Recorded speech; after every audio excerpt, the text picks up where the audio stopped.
आप और निगरान शूरा करेले का जूस भी पीते हैं, तो हमें भी इरशाद फरमा दीजिए कि ये करेले का जूस कैसे बनता है, कितने करेले दरकार होते हैं और इसको बनाने की क्या रेसिपी है। जज़ाकल्लाहु खैरा। वाह भाई वाह, तो करेले का जूस दिखा रहे हैं और पूछ रहे हैं कि कैसे बनता है। क्या शान है आपकी भी। दिखाया देखने में कितना अच्छा लग रहा था। बच्चे बालों का लपकेंगे। रखा भी बहुत अच्छे तरीके से। अगर इसको रुलाना है तो फिर थोड़ा चखा दो और क्या।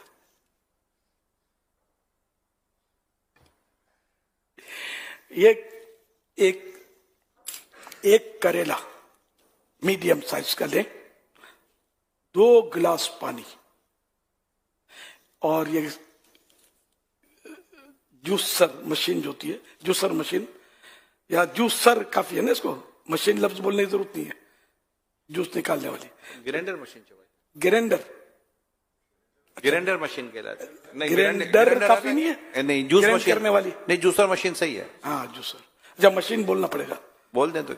वैसे दोनों साथ ही चल रहा होता, मुझे भी इतना नहीं पता। मुझे जायद लगता है ये लफ्ज जूसर, जूस निकालने वाला। ओके हाँ, तो जूसर में 2 गिलास पानी और करेले के पीस करके, इसके बीज वगैरह निकालने की जरूरत नहीं है, इसमें से कुछ भी ना निकालें, ये टुकड़े करके इसमें डाल दें और अब मशीन अपना काम करेगी। अब ये निकल आया सारा। अब इसमें कुछ गाढ़ापन भी होगा।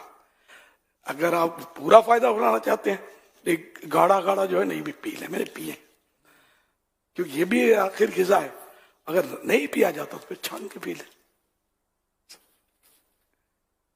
और वो जो गाढ़ा गाढ़ा निकला, इसको मेरे ख्याल में तो फेंकना मुनासिब नहीं लगता, इसको अपने किसी सालन में और तरकीब बना लें। मगर है मुश्किल, इसको सालन में डालेंगे तो सालन का जो भी टेस्ट होगा ना, नहीं इसका हल है। क्या हंस रहे आप लोग यार, वो नींबू डालो इसमें, देखो कड़वाहट कवर हो जाएगी, दही डालो इसकी कड़वाहट कवर हो जाएगी, बेहतरी आ जाएगी इसमें। तो खैर, तो फेंक ही दिया जाता है आमतौर पर, तो बहुत कुछ फेंक देते हैं।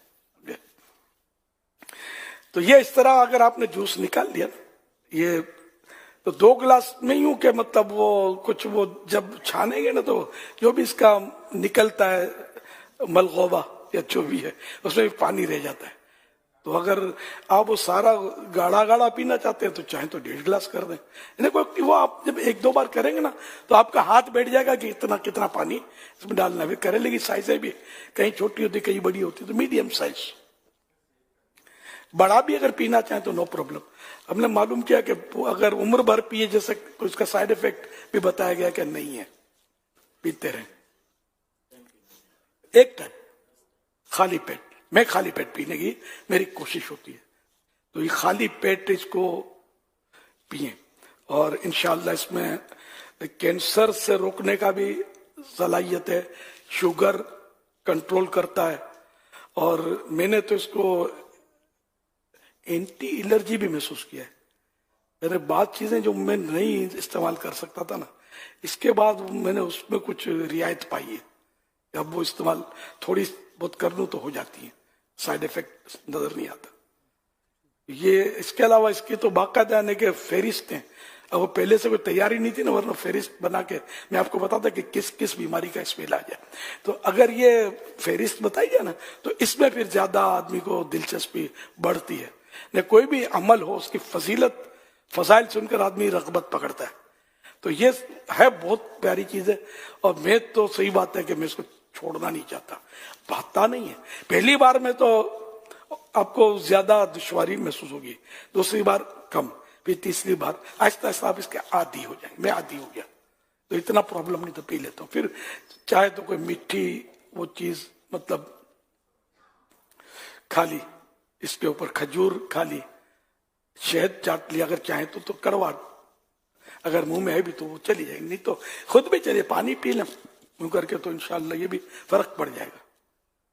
ये 2 के गिलास को पीना तो है ना, वरना उसमें रह जाएगा तो यूं फेंका जाएगा जैसे आवाम फेंक देते, नहीं, एक कतरा भी जाया क्यों। तो इस तरह मतलब इंशाल्लाह आप पिए, अल्लाह करेगा तो आपको फायदे नजर आएंगे। गैस का दुनिया का कोई चूरन इसका मुकाबला नहीं कर सकता। जिसको गैस का मर्ज हो वो फायदा उसको देख लेगा उसको इंशाअल्लाह। अच्छा, आपको ये कब्ज नहीं होने देगा इंशाअल्लाह, पेट आपका क्लियर। लेकिन ये कि दूसरी ग़िज़ाएं बाज़ ऐसी होती हैं कि जिससे ये मतलब मुकाबला करने में थोड़ा कमजोर साबित होता है। बाज़ ग़िज़ाएं सिखाई जाती हैं। अब जो लोग खाते हैं वो पराठे और मलाइयाँ और क्या क्या खा रहे होते हैं, हलवे, तो ये चीजें ज़ाहिर है कि पेट फिर जब सख्त हो गया तो फिर थोड़ा मुश्किल। तो खाएं भी वो नरम चीजें, सब्जियां वगैरह खाएं। स्टीम में उबली हुई सब्जी अगर कच्ची खाएं तो ज्यादा फायदा है। स्टीम की उबली हुई सब्जी खाएं तो 60 या 80% फायदा रह जाता है बताते हैं। और अगर पक्की हुई खाएं, उबली हुई यानी स्टीम से उबली हुई, तो 60 या 80 गालिबन इसका फायदा रहता है। और फिर अगर उबली हुई खाएं तो और कम हो जाता है, पक्की हुई खाने से ज्यादा और कम हो जाएगा, उससे तेल मसाले वगैरह डालें तो फायदे। लेकिन बहरहाल फायदा है सब्जी खाने में, खानी चाहिए। सब्जियां लोग नहीं खाते, आमतौर पे कम इस्तेमाल होता है।